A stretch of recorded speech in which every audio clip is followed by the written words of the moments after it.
The US is one of the most dangerous countries for people to give birth in across the world, no matter what race you are. Then, when you're getting down to the racial components, yes, Black women are dying at 3 to 5 times the rate. And then, even more disturbing in Harris County, where we live right now, it is literally the deadliest place for Black women in America to give birth. But what is hopeful for me and what really kind of drives my mission forward is that we know that 80% of pregnancy related deaths are preventable. Hey there, design enthusiast. Welcome to Inside the Design Studio, a podcast where we unravel threads of life and design. I'm your host, David Peck, your guide through the cosmic wonders, the tangible touches, and the delightful twists of creating a life you absolutely love. Today's episode is a special peek into my eclectic toolbox, the secret weapons I use to design a life that's as vibrant as my creations. So grab your metaphorical sketchpad and let's dive into the art of intentional living.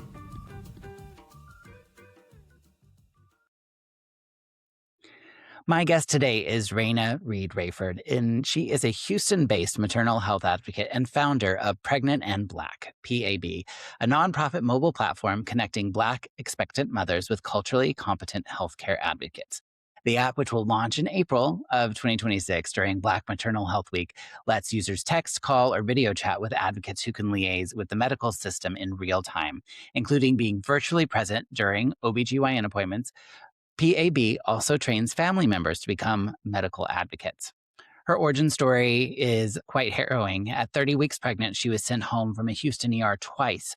It was only through the intervention of 5 family members, all physicians, who happened to be in town for her baby shower, that she received an MRI and an emergency surgery that likely saved her life and her daughter's. She's been covered by Essence, Afrotech, Capital B News, and the Houston Defender. Her work sits at the intersection of tech, health, justice, and community empowerment.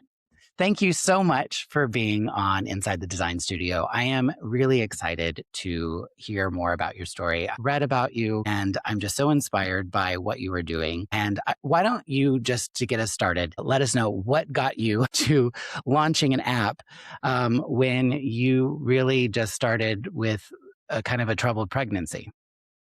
Yes. So when I was 30 weeks pregnant, I went to the ER. I was in so much pain, and the doctors there told me, you're just dehydrated. And I thought, that's odd. I drink a gallon of water a day. How is this possible? But I was told pregnancy is just painful. So a week later, I was back in the same ER that my OB had told me to go to if anything happened before 34 weeks. And they were still trying to stick with the same diagnosis of dehydration. But this time around, my family was in town for what was supposed to be our baby shower.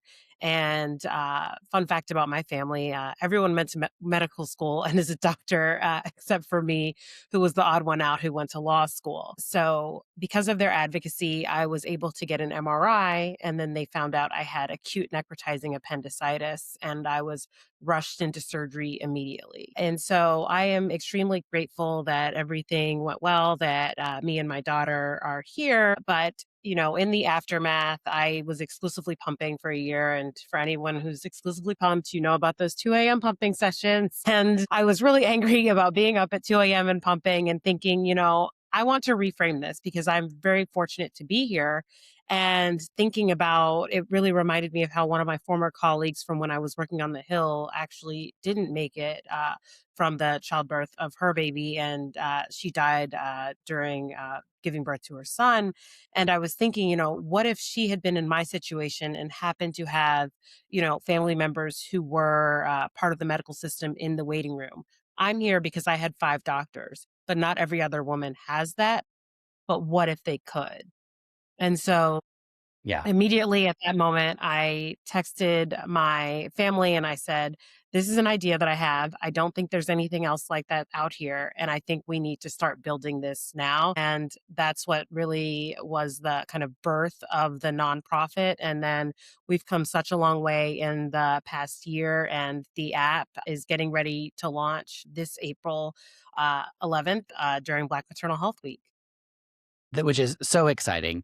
I want to go back a little bit because I think You come from a family of doctors, you're highly educated, you're a lawyer. You, in theory, had the support system you needed. I mean, so many people, especially people of color, do not have that support system in this country. It's just not readily available. What did it make you feel like when you were in the situation when you're somebody who supposedly should have the answers and access to the resources that you need and you didn't and you weren't believed? It's kind of a surreal moment when you're in those situations, and I don't like to use the term gaslighting because I feel like it's definitely being overused these days, but you feel like, "Am I crazy?" Like, because all I could think about was there's no way this many people are having this many babies if pregnancy is this Right. painful. We would be done with this a long time ago. Yeah, because I have people that are on their 4th or 5th, and I'm like, "How?" Yeah. I mean, it is not the same thing, but I know when I lived in Paris, my flatmate was sick. And he was like on the couch and he just kept, he was in such pain and he was not a wimp. And very long story short, I was like, I think you have appendicitis. And we ended up going to 3 hospitals in Paris because we didn't go to the right hospital. We had to go to one for gastric emergencies. And they basically saw him and wheeled him right into surgery because his appendix was perforated and leaking. And so I knew at that moment, I had no idea that something like that was so life threatening. Like, you hear about people having appendicitis and it's like, or their appendix out, and it just seems like, whatever. But in this case, especially not just being appendicitis, but also being pregnant while going through all of this, you would think that the doctors would have delved a little bit deeper into what was going on rather than just dismissing it as dehydration. Mhm. You really would. I do recognize that it is probably a difficult diagnosis given all of the things that are going on in one's stomach during pregnancy. But like you mentioned, it's something where you can be doing all of the right things, think you have the right team around you. But look at Serena Williams. Look at Beyonce. This isn't something I necessarily wanted to be in their company with, Yeah. but it comes down to it doesn't matter how rich you are, it doesn't matter how much money you have. At the end of the day, there are still medical disparities that need to be addressed in this country. Yeah. Do you think that it's in your time with this organization developing it, do you see it as being a systemic problem for people of color and especially women of color throughout the US, or does it seem to be more concentrated regionally? Does it there seem to be a disparity Mhm. there? So yeah. So first of all, just in nationally in the US is one of the most dangerous countries for people to give birth in around like across the world, no matter what race you are. Then when you're getting down to the racial components, yes, black women are dying at 3 to 5 times the rate of white women. And then even more disturbing in, Harris County where we live right now, it is literally the deadliest place for black women in America to give birth, and that data was just released. But what is hopeful for me and what really kind of drives my mission forward is that we know that 80% of pregnancy related deaths are preventable. So that's 4 out of every 5. And so I really feel like there's such a big gap. And that's what I'm hoping that my nonprofit can kind of step in that gap and really start to close those numbers. I think it's so important to have a community around you no matter what's going on, but especially when you're going through something as precarious as pregnancy can be, where you feel loved and supported and you have a system around you that is there to catch you. And you were fortunate to have family in town when all of this happened and kind of help with that. So many women are, especially in Texas, I feel, do not have that. And so many laws right now feel like they are being legislated against women.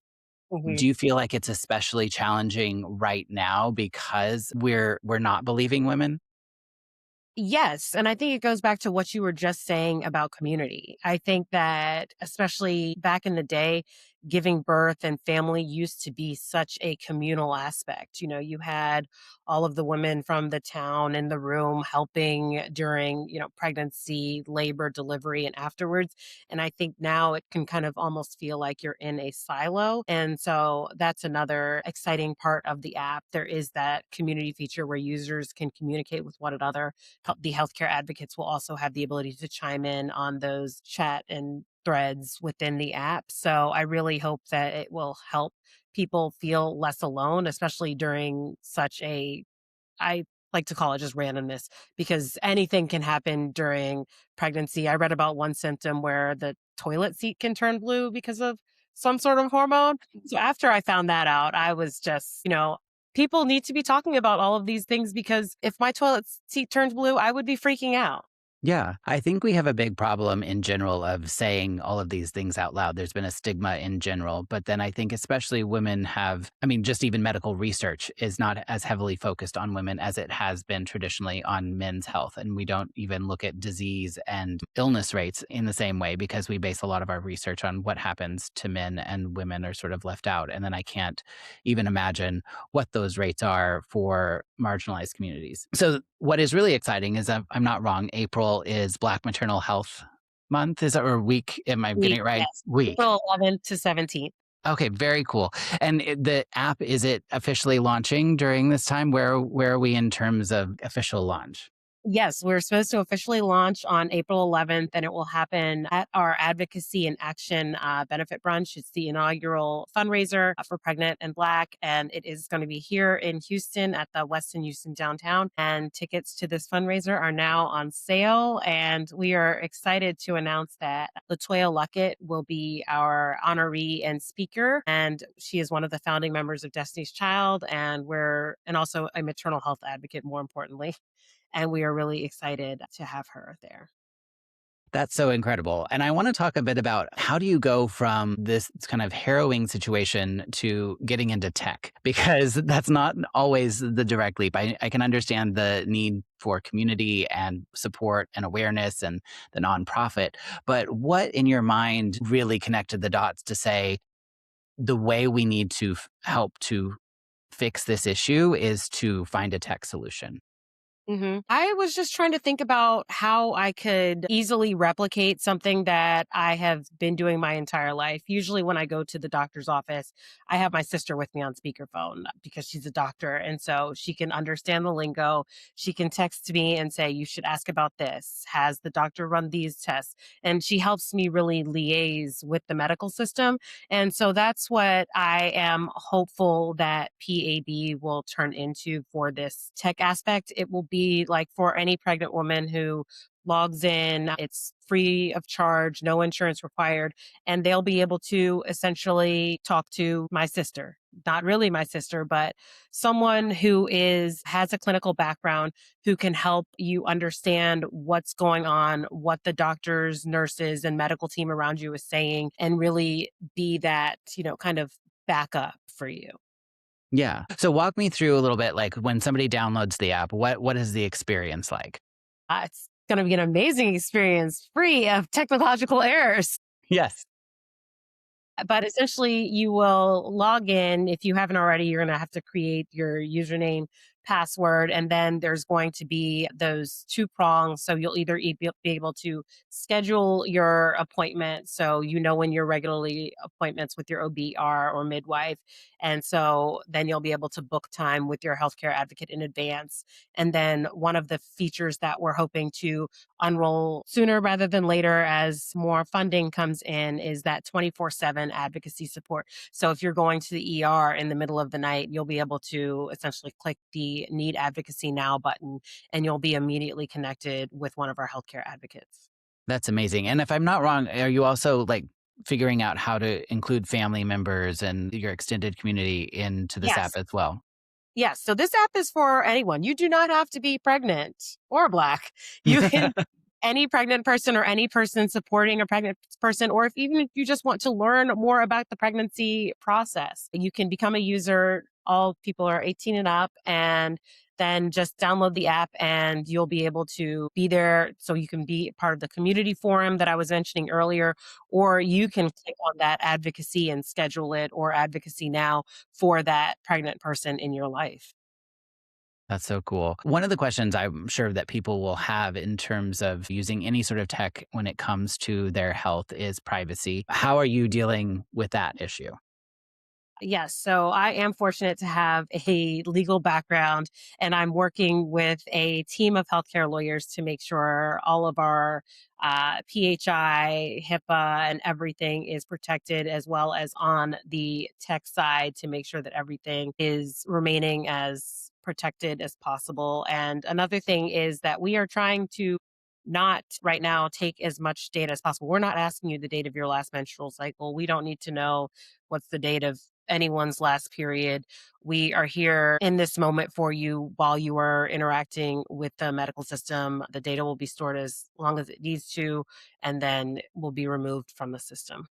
That's incredible because I think there's just in my own friend community, a lot of friends who had been using period trackers and things like that are very much concerned, especially in a state like Texas, that that information will be used against them. And so the fact that you're dealing with this head on and really thinking about privacy is an incredible asset. It feels like in general, you may or may not agree, but there's an increasingly hostile political climate when it comes to health and health equity right Yeah. now.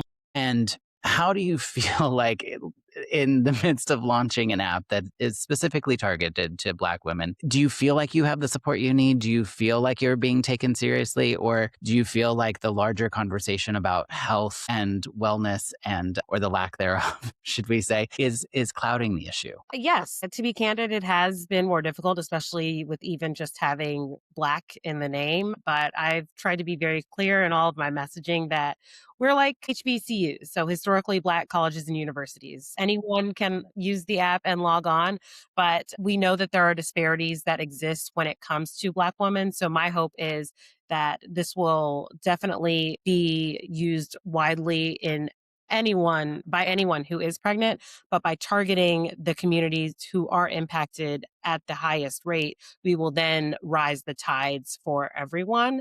And so, yes, in terms of even funding for founders of color, especially even women of color, I think the statistics are around less than 1% of that funding goes to Black women.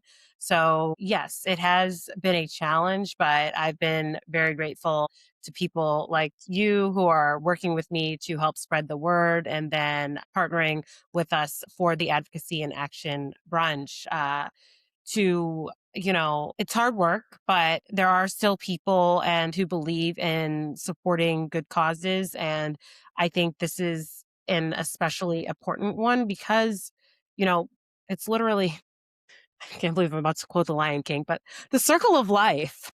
So this is really funny. We were just talking about the Lion King in our team meeting this morning. So there's something in the air. Yeah, yes, but it's literally the circle of life. It's something that, if you do want children, there's a lot of things that women have to go through these days, whether that's the deciding, surrogacy or not, if you have to go through IVF or IUI or experience any fertility problems. And I just think it's part of the conversation that we should be having. And I think we should be having it not well, yes, all the time. I think men need to be a part of the Yeah. conversation because you might only be, a part of the beginning deposit, but the woman doesn't need to do 100% of the work for this group project. No, that's 100,000% correct. Just thinking and hearing about you talk, I just feel like somebody needs to connect you to Kara Swisher. If you don't know who she is, she's a journalist who covers tech. And I feel like she would be a really good advocate for what you're doing and would be connected to all the right people who could help get you the funding we need. I do not know her, but we should figure that out. That's just the the marketer entrepreneur in me, like thinking like these are the types of people who could help spread the message much more broadly. You've been very intentional about the word joy and you want to restore joy to the Black pregnancy experience, not just safety. Why is joy the right word right now, not something like dignity or equity? I think just because when I talk with my friends who are Black, a lot of times we aren't even referencing the word happiness during so much of our pregnancies. I think terrified is a lot of those, probably one of the most common words. And I have other friends who are saying, okay, I just found out I'm pregnant. I need to put together my will. And that to me is just a very surreal thing. And even during appendix gate, as I like to call it, one of the first things that did pop in my mind was I should have gotten my will together. I can't believe I was being so cavalier with my other friend who told me that. And so that's contrasting to some of my other friends who found out they're pregnant. And it's just such a time of extreme happiness and they're so excited. And you're talking about this pregnancy glow and no shade Kim K, but I feel like I just had a very Kim K pregnancy, was just feeling horrible the whole time. And then appendix happened. And then I didn't even technically get to have a baby shower. So I don't know if joy is the word that I would use to describe my pregnancy, but I am extremely grateful to be here and to have my healthy daughter as well. Yeah. If you could change one thing in how ER physicians are trained, is there one thing that you would say tomorrow, do this? Yes, I think it's important to recognize that everyone has biases. It doesn't matter who you are, it's just based on the environment that you were raised in, and that's via social media, your parents, your friends, your location. There are so many different things. I personally had biases about Texas before I moved here, and it's been interesting to confront those notions and realize that not everything is a monolith.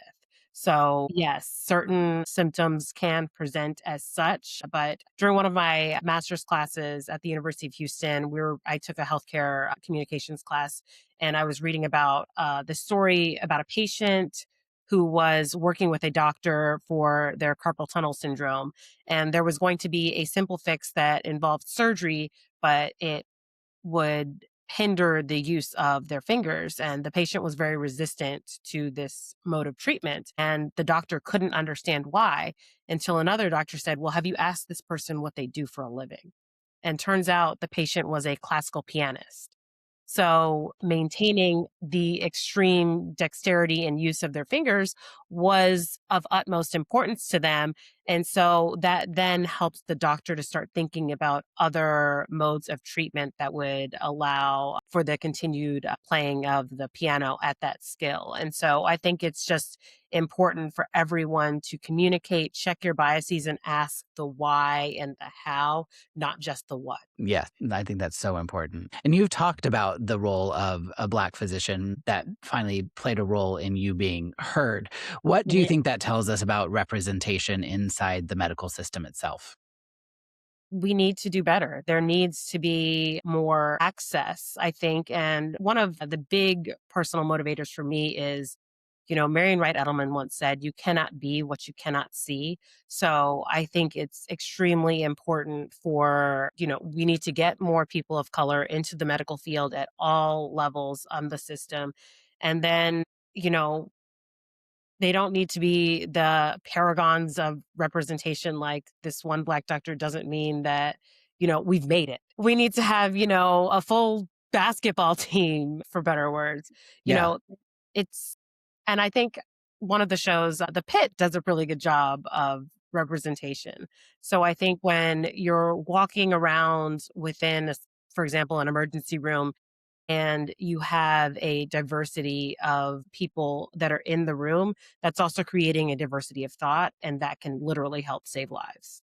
that's incredible. And so true. I know from personal experience how hard starting a business is, and it takes a lot from you on a personal level. But my business was not built on a personal trauma. It was very different. Is there something that's extra taxing or something that you feel like doing this work has taken from you? I know that so much of it is probably very uplifting because you know you're making a difference, but I also know the personal cost, and I would love to hear your take on that. Yes, I used the analogy of giving birth earlier. And so I think it's only appropriate to go back to the birth of my daughter. Basically, I started PAB about 7 or 8 months after I gave birth. So I literally had a newborn. I mentioned I exclusively pumped for a year. I was pumping every couple of hours. And then now I'm dealing with the chaos of what comes with having a toddler who has just started running around and wants to That's get exhausting. Yes. So I think it's just doing just that mental math, the calculations of, okay, she's now in school from 9 to 3. So let me try to truncate my workday between those hours because I want to spend as much time with her as possible. And then after bedtime, it's okay, maybe I can't watch an episode of The Pit. I have to be spending time on my laptop doing work to get things done. But as you did reference, I don't think of it so much as a sacrifice because I think that, everything happens for a reason. And I want to make sure that more lives are saved, given that, I've seen it happen to friends and colleagues, and we know that some of these deaths are preventable. Yeah, 100%. Okay. So now before we end, I could talk about all these issues for forever, but I know you have an app to go launch. So I ask all my guests, we have a lightning round of 22 questions. So this is just first thing off the top of your head. Don't think too hard about it. Okay. When are you most yourself? Morning, afternoon, midnight? Morning, One tiny daily ritual you guard. Pilates, Ooh, good one. Your current anthem in one word. believe, What are you optimizing for right now? optimizing. Being a successful co-founder, MILF, Pilates passenger princess, All the things. home chef, everything. Cool. A belief you've retired. That age means limitation. I used to think that I would have, I was going to be married by 27, have my first kid at 30, all of these things. Uh, well, none of that happens, to be clear. Yeah.